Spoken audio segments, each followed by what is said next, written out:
Alors, on va commencer par Bitcoin en daily. Donc, on avait eu ici un biseau descendant comme ceci et on avait un support à ce niveau-là. Donc, avec ces deux points-là.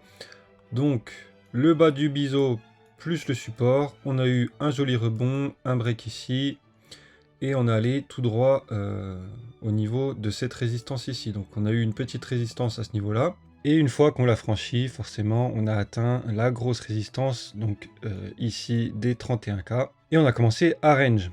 Donc on va aller voir ça sur une time frame plus petite, on va passer en 1 heure. Donc voilà à quoi ça ressemble. On avait eu une compression des prix comme ceci.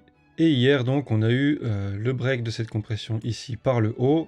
On est venu prendre les stop loss ici et ici. Donc avec cette jolie mèche là. Ensuite, on a rebondi donc sur la trendline de la compression, donc juste ici. Et on s'est confronté encore une fois à la résistance des 31 000. Ici, on a été rejeté violemment puisque pile à ce moment-là, on a eu une actualité de la SEC des États-Unis qui a dit que les ETF spot Bitcoin étaient inadéquats. Ça a provoqué un sell massif, donc qu'on voit avec cette énorme bougie ici. Donc là, avec cette énorme bougie, on est venu récupérer tous les stops donc qu'on avait ici. Hop. Et on est venu faire un equal low sur ce point. Donc on voit bien ici, ici.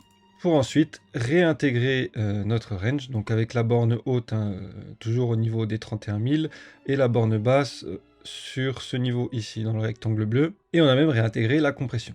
Donc là, on est encore dedans. On est sur le milieu du range. Et voilà, donc là, on est week-end, donc il n'y a pas de volatilité, c'est tout plat, c'est normal. Si on regarde les Vegas, on est toujours bullish. On a le 1 heure qui fait bien son taf. On rebondit à chaque fois dedans pour remonter. Hop, ici on a rebondi, on est remonté. Et généralement, quand on fait des W sur un tunnel, c'est plutôt bullish pour la suite. Du moment qu'on ne break pas à la baisse comme ceci, ça va. Parce que si on break à la baisse, on pourrait aller voir justement le tunnel du dessous. Je vais repasser en daily. Donc là, en daily, hier, donc, on avait eu cette bougie d'incertitude, clairement. Donc comme je l'ai dit, chasse au nord, chasse au sud, et retour middle range. En weekly, donc on est en train de faire un doji standard, donc un doji en croix, ce qui est signe donc d'incertitude. Donc à voir ce qui va se produire à la clôture de dimanche soir, justement, de ce doji. Si on passe au-dessus des 31K, c'est plutôt bullish. On pourrait à minima aller voir les 32 400. Donc cet equal high ici, ce sera la première résistance justement qu'on aura si on passe les 31 000. Donc au-dessus des 31 000, ça va être une zone plutôt dure, puisqu'on a justement cet equal high ici à 32 400 et on a le retest ici à 32 800. Donc là en gros on a une zone dure. Donc si on passe les 31K, on pourrait carrément même se retourner sur cette zone pour ensuite entamer une vraie correction. Puisque si on prend le décompte héliotiste, on aurait 1, 2, 3, 4 et la 5 qui pourrait se terminer soit là où on est actuellement, soit au niveau des 32 500 ici sur cette résistance. Après, ça ne veut pas dire qu'on ne peut pas aller plus haut, on peut aller plus haut. Mais pour l'instant, moi, je vois une grosse résistance ici. Donc, avant de se projeter pour plus haut, on va déjà attendre de voir ce qui se passe sur les 31 000. Et si les 31 000 passent, on va voir ce qui se passe sur les 32 500. Au niveau d'Ethereum, en weekly avec Ishimoku, bon, c'est neutre. On est dans le nuage. On est quand même au-dessus de la Kijun. Et donc, si on commence à chuter, on aura justement pour support la Kijun et cette trendline. Donc on a de quoi supporter le prix. Et si on break les deux résistances que vous voyez ici, donc au nord, première résistance qu'on aura, c'est ici. Donc avec ce plat Kijun et ce plat du nuage, donc à 2230. On va passer en daily. Donc en daily, comme je l'ai noté, on a une résistance ici et une résistance ici. Avec en plus le plat du nuage ici.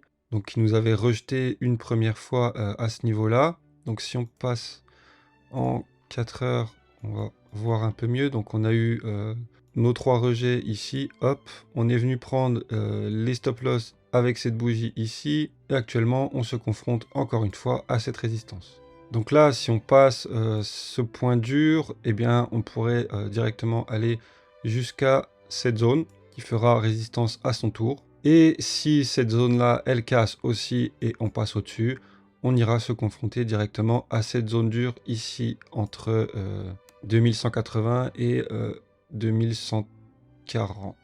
Donc voilà, c'est tout pour cette vidéo. Si vous voulez que je regarde quelques altcoins qui vous intéressent, je vous invite à me le dire dans les commentaires et dans la prochaine vidéo, j'essaierai de regarder. N'hésitez pas à me suivre sur mon compte Twitter, je partage des updates de mes analyses, hein. Je relais aussi les actualités importantes et vous avez même mon groupe Discord et mon canal Telegram gratuit, hein, dans ce lien ici. Donc sur le canal Telegram, je repartage justement toutes ces analyses, les actus importantes, etc. et le suivi de mes challenges. Donc j'ai un challenge sur le Forex. Donc j'avais commencé avec 100 $ et je suis actuellement à 157 $. Donc le but, c'est d'augmenter ce capital et de vous prouver que le trading, ça marche quand on a une bonne stratégie et une bonne psychologie. Et le deuxième challenge, donc c'est un challenge crypto. Est-ce que j'ai fait une update? Ouais, voilà, il était ici. Donc j'ai commencé ce challenge avec 15 $ seulement, hein. Et je suis actuellement à plus de 70 $, hein. J'ai pas encore fait la mise à jour. Parce que là, j'ai un trade en cours sur Link, hein, vous voyez, en haut, dans l'onglet à gauche. Et il est en positif. Je vais bientôt le couper d'ailleurs. Et bref, vous pouvez suivre mes deux challenges dans le canal Telegram. Vous avez un lien ici ou alors dans la bio. Je vous en mettrai un aussi dans la description de la vidéo. Et voilà, voilà. Allez, ciao!